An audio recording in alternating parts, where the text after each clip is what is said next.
Good morning. I'm Cecilia Wong. I'm Professor of Spatial Planning, also the Director of Center for Urban Policy Studies and the Co-Director of Cities at Manchester Research Network. So to kick off the statistics and a lot of maps, I like maps, so I'm going to show you a lot about the uneven distribution or inequality in spatial terms in the issue of housing affordability.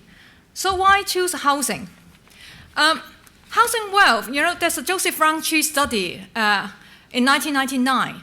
They look at the total of three types of wealth. That's financial savings, housing wealth, and pension wealth. And housing actually constitutes a third of the total. Now, since then, we know how strong the housing market performance. So obviously, housing wealth become quite important, and even more than a third, probably.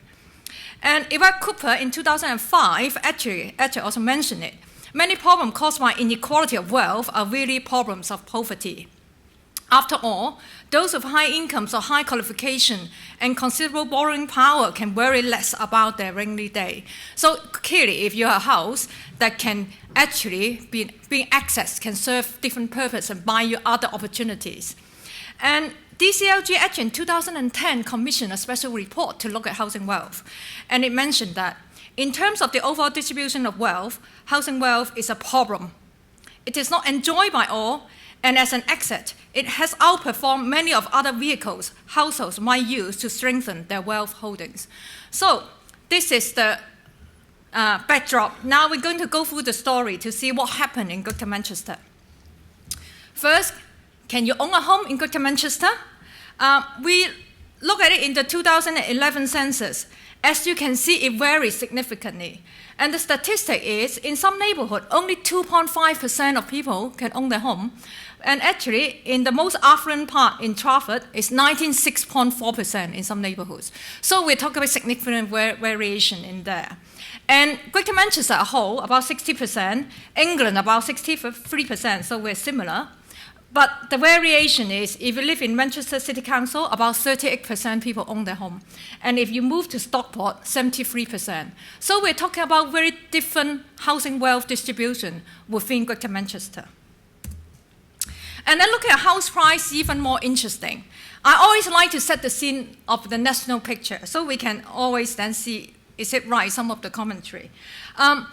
In 2001, that is the top one there, the whole country actually quite affordable at that time. If I call you some price, you find it strange. Most of the part in the country, you can buy a property less than £150,000. And between 2001 and 2007, we've gone through the roof with a boom. And then actually, you can see in that map there, the house price have increased in England from £92,000 on average in median price to £178,000 in that 7 years, increase of 93%. How about Greater Manchester? Worse. We increased by 124%. Now why? Because we have very cheap properties. In 2001, you can pick something up for less than £50,000 in a lot of part of Greater Manchester. And by the time of 2007, everywhere is over 110, and actually moving towards the £200,000 marks. So it's a significant increase in inflation. And then 2007, financial crisis, move on, and then by 2010, what happened? We have the bust. But actually, surprisingly, house price in England haven't gone down that much. It's stabilized. In England, still increased by 4%. How about Greater Manchester? We're not that resilient. We decreased by 6%. But the pattern is varied quite widely. Give you some statistics. Salford decreased 10%. Manchester decreased 11%. Tameside decreased 12%. And interestingly, the more affluent area, like Trafford and Stockport, they are more resilient. Trafford have not really changed, negative 1%. We don't feel it. Stockport, negative 2%. Again, we don't feel that much. Oldham, negative 2%. So we can see, even in the downturn, different part of not only those parts that accumulated wealth, they're also more resilient in the economic downturn. How about recovery? Now we're in 2014. How's the recovery goes? England bounced back by 11% increase. Manchester, mixed picture. In Trafford, again, it bounced back by an increase of 9%. And Tameside actually still decreased 5%. But what is interesting is the pattern. If we can see the bottom corner map in Greater Manchester, the red area actually between 2007 to 2014, actually we see that the price have increased. They bounce back significantly in the red area. It ranged for over 10 to 12% to actually the highest increase in house price inflation is actually 42.9% in one neighborhood. So some area gone up significantly. But those in the green area, actually the house price actually decreased. Average over 20%, and the most severe one is negative 35%. So we can see how the uneven distribution of that situation. And we want to know why Manchester or Greater Manchester performed badly. It's the flats market. Nationally, detached house, semi-detached house holding really well. Terrace housing fluctuate a bit, but the flats market plummet, especially in northern England. Manchester suffered from that. After the house price in flats being double or even quadruple, it plummeted. I'll give you an example. Between 2007 and 2010 in Wigan, the house price of flats in Wigan decreased by 41%. That is a shocking statistic. Stockport, even Stockport doing quite well normally, decreased by 12%. In 2014, no Greater Manchester local authorities price have on average recovered back to the 2007 level. So there's some lesson to look about, we build a lot of flats. Are they resilient to the market and how's the demand? So obviously it's very volatile in that market. Now, a lot of headline newspaper always say, the North is very affordable. I always go to Whitehall and hear people in the South to say, it's London and the South East have housing crisis. Sounds like the North is a century. Now we look at this map. It's comparing the lower quartiles house price with the lower quartile earning so that we can calculate the affordability ratio. It's true, compared nationally, you can see the dark color all in the south, the Severn and Wash line and London, and where we are seems to be relatively affordable. I use the word relatively affordable. Why? Okay, we're not like London, that the ratio is 10 to 20 times. But still in here, the average is around 5 times the earning.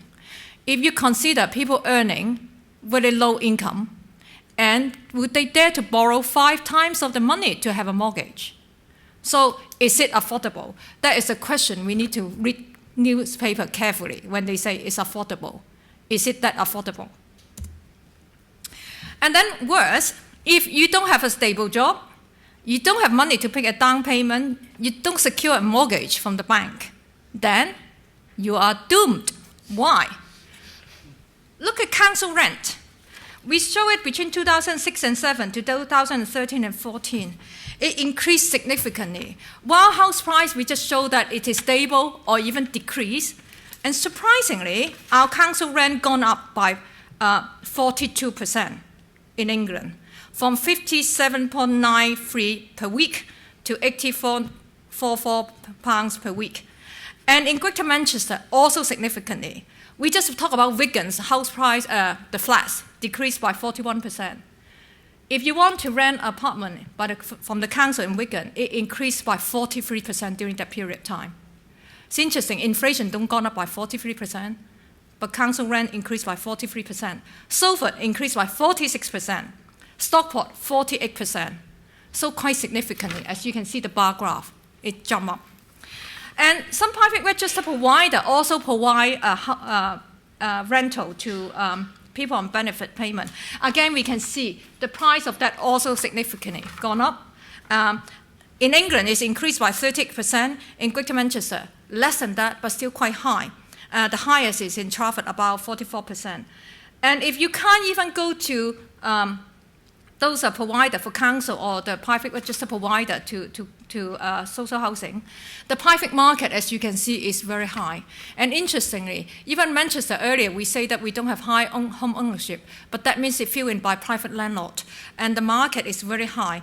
In Manchester, the average private market rent per week is £149. In Trafford, it's £160. So we can see is quite high. If you want to rent cheaply in the private market, then go to northern Manchester.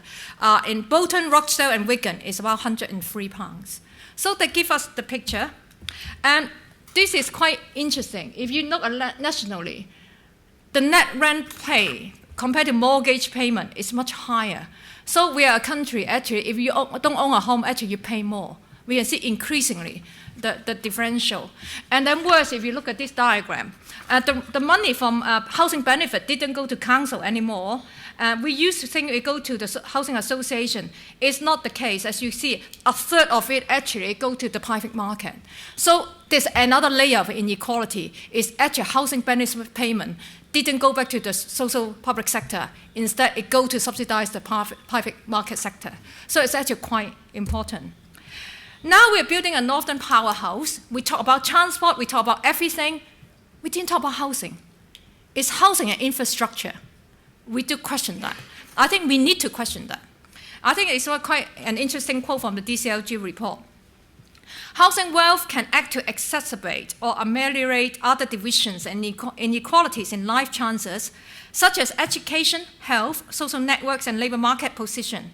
For example, school performance is priced in the housing market, and those with housing wealth are more able to buy in to that performance, in part offsetting any increased housing costs with reduced schooling costs. We see that. Why Charlotte has such a high house price? They have grammar school. So that is how the housing wealth lead to other opportunities. So thanks a lot. We hope that you go to the website, and we have produced by my colleagues and my team, and there are 2 reports in there. So I hope that you can go to look at the detailed report more when you have time. Thank you very much.